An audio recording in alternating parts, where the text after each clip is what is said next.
Hello everyone, this is Faiza from Tailored by Faiza, and in today's tutorial I will be teaching you how to quilt. I will be teaching you how to achieve this look, as you can see. So for quilting, it's a very useful technique, and you can actually add beauty to any of your project if you quilt and then sew that. The reason why I recommend quilting to beginners is because it really helps you exercise or practice how to make straight stitches. This is one of a very basic technique. You can use it for any size, for a smaller projects, for a bigger projects, or you can quilt a bigger piece and then you can take a couple of pieces out of it as per the desired measurements. Okay, so for quilting, we never do it. This is how the fabric looks. Okay, but the quilting adds a texture because we quilt, we fuse a batting at the back and then we quilt. So it adds a texture as well as a shape to it, and the finished product turns out to be beautiful if you are quilting. Okay, so as far as batting is concerned, generally we use cotton batting for quilting. However, for beginners, all of my videos are focused for beginners specifically.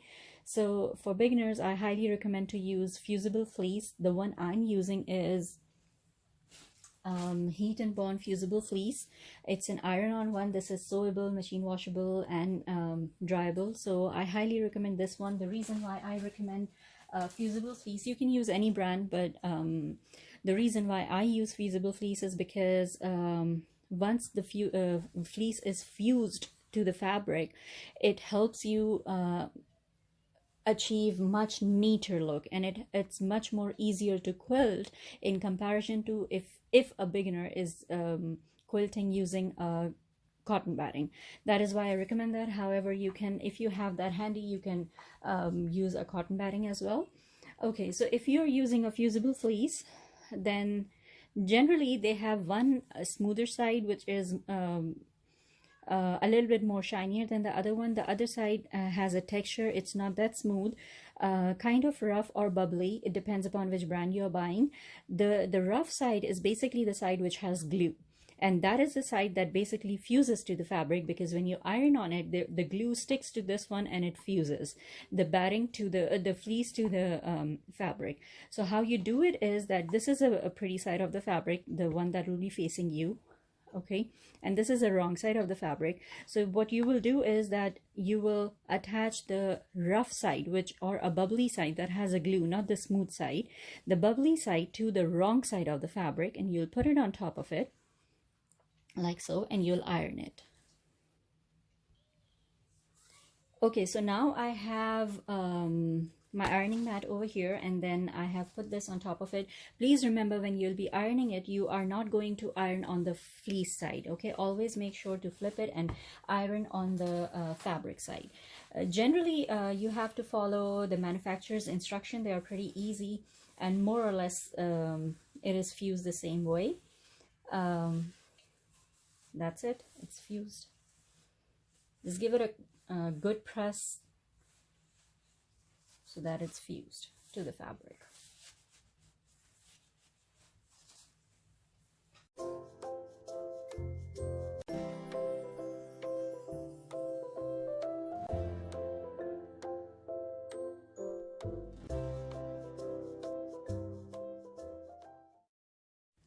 Okay, so now both of my pieces are ironed together. They are fused nicely.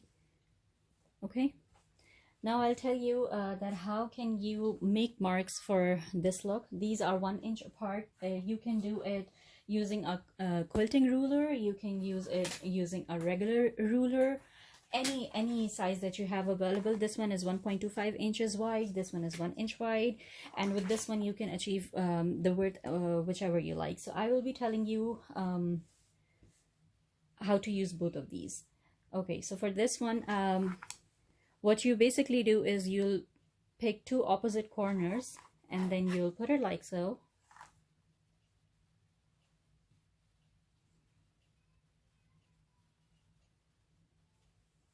Use a removable marker, pen, or pencil. Draw a line like so, and then these are all at 1 inch apart. So what you'll do is that I will align this line with this line. Okay, so this is how I've done it. Let me zoom in. Okay, so these are 1 inch. Okay, so I will align the line that I already drew with this one, and then I'll draw a line over here.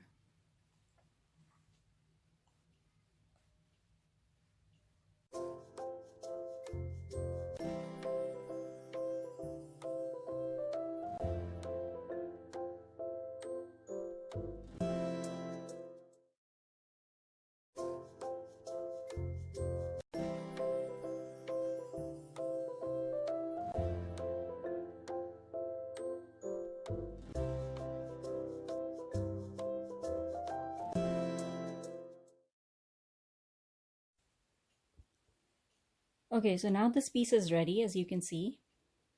The reason why I start from the middle is because it gives a perfect angle. You can start from the corner, but I start from the middle because it gives a perfect angle. When it's stitched out, it looks beautiful. Okay, so with this one, I used a quilting ruler. For the other one, for this piece, I'll be using a regular ruler. I always recommend everyone to get the supplies what they have handy. I don't want you to waste your time in just getting the right sizes of scale. So whatever you have handy. This is 1 inch, so I will be using it using this one. Okay, I think this is a bigger piece, so it will be more visible this way. So what I'm doing is that from this and this, I'm putting it like so, more like a center of this, then towards this thing. Then I'll draw a line on both sides.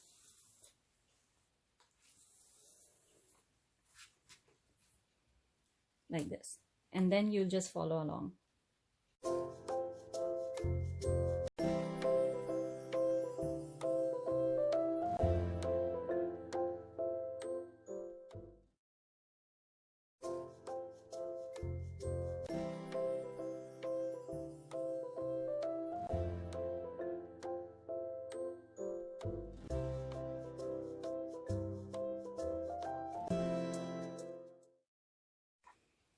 Alright, so this is how it looks. So you can see that even this is the look that I achieved from the quilting ruler, and this is the one that I achieved from the regular ruler, and both are 1 inch apart and they look perfect.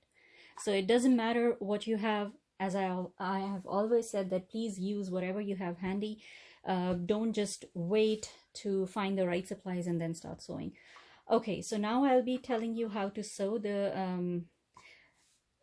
The way I like to sew it is that I start from one corner and I sew up till the half of it. Then I take out the project from machine, then I turn it, and then I do the rest half of it. So this is 2 times, and then I'll do the same thing from here. One time, 1, 2, 3, 4, these lines, then I'll turn it, and then I'll do these lines. The reason why I say to do it this way is it's more handy, because if you are sewing something which is a little bit bigger and you keep sewing from one edge all the way up till this point, then it will get too bulky, and then you'll have to keep rolling it into the machine to keep this to keep sewing. That is why it's recommended to do it halfway and then flip and do it the other way. Okay, so I'll take it to the sewing machine and I'll show you how to stitch. One more thing, when you will be quilting, I recommend using the same color bobbin thread as the one that you're using on the top, because sometimes, especially for beginners, if the tension of the machine is not just perfect, then you may see a little bit of stitches on the top, and if it is a different color bobbin, then these does not look nice. So that is why I highly recommend to use the same color bobbin thread as you're using at the top.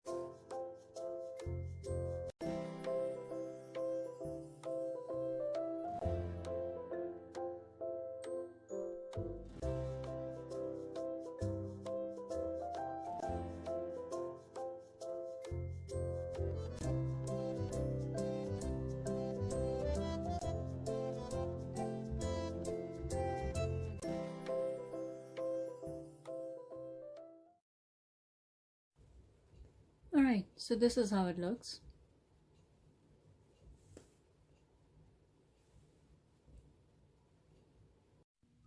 Okay, so that was one way of doing it. The other way of doing it is that without taking the project out of your machine, if this is more convenient to you, you can do that. So I've stitched the first line up till that point, my needle is down, and then I'm going to pivot it.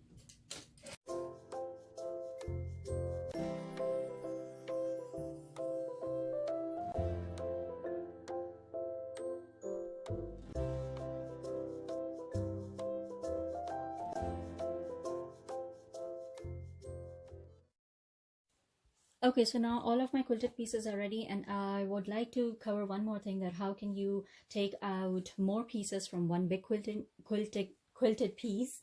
So the sizes I need is 7 by 7 by 8 inches. I'm sorry. Okay, so this is 7 already, but this way it is more than 8 inches. So I'm going to mark it 8 inch.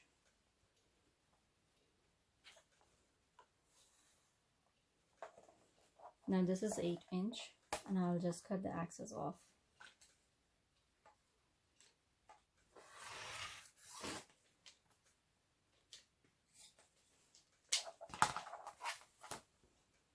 Okay.